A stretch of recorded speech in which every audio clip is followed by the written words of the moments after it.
Hello, and welcome to this IELTS Speaking Test Part 3 practice.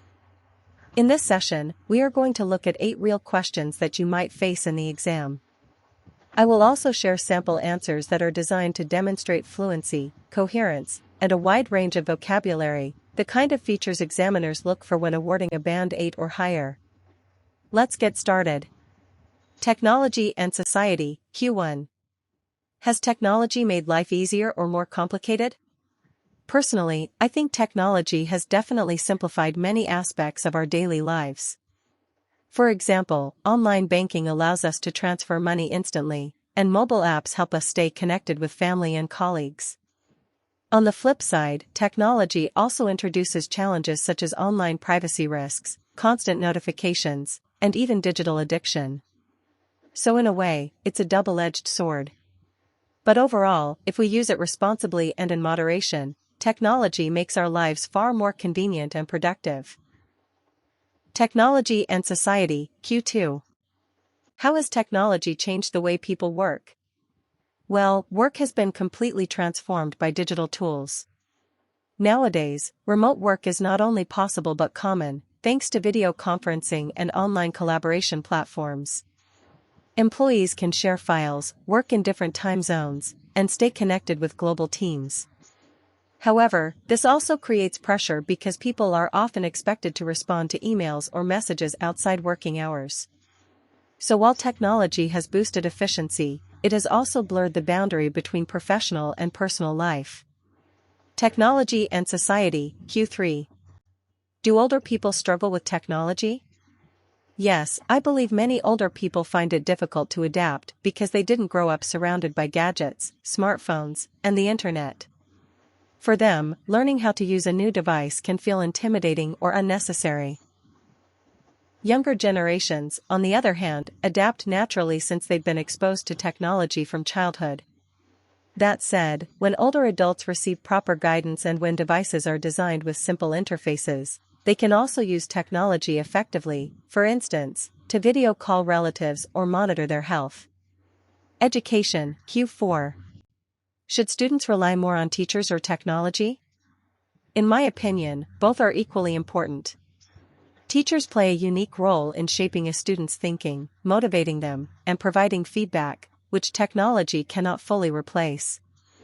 On the other hand, technology makes learning more flexible and personalized, giving students access to unlimited resources like online courses, videos, and interactive simulations.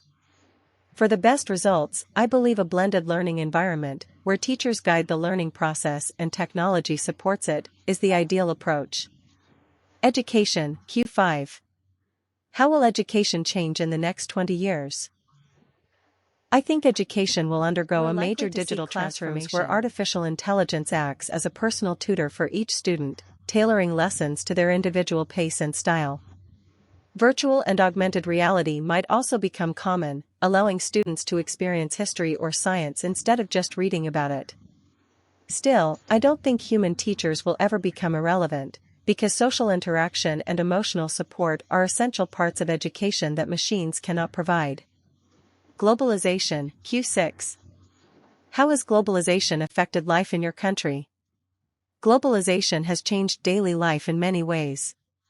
For example, international brands, restaurants, and entertainment options are now widely available, which has broadened people's tastes and lifestyles.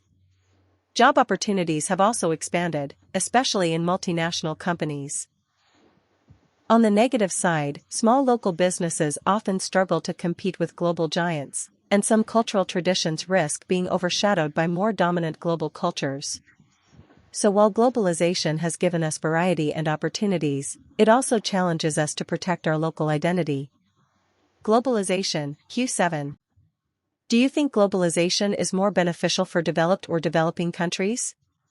I'd argue that both benefit, but in different ways. Developed countries benefit by gaining access to cheaper labor markets and new customers for their products.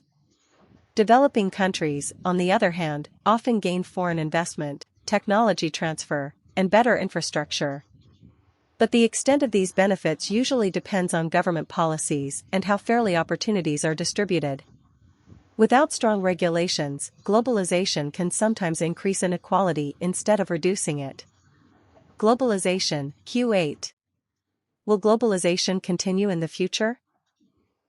Yes, I think it will, though perhaps in a slightly different form. The COVID-19 pandemic and recent geopolitical tensions showed that being overly dependent on global supply chains can be risky. As a result, many countries are now focusing on building stronger regional partnerships while still maintaining global connections. So, instead of complete isolation, I expect we'll see a trend towards regional globalization, where countries in the same area trade more closely, but still remain part of the wider global network. Thank you for following along with these questions and answers. Remember, in IELTS Speaking Part 3, the examiner is looking for your ability to explain ideas in detail, provide examples, and present balanced arguments. So don't just give short answers, always expand with reasoning.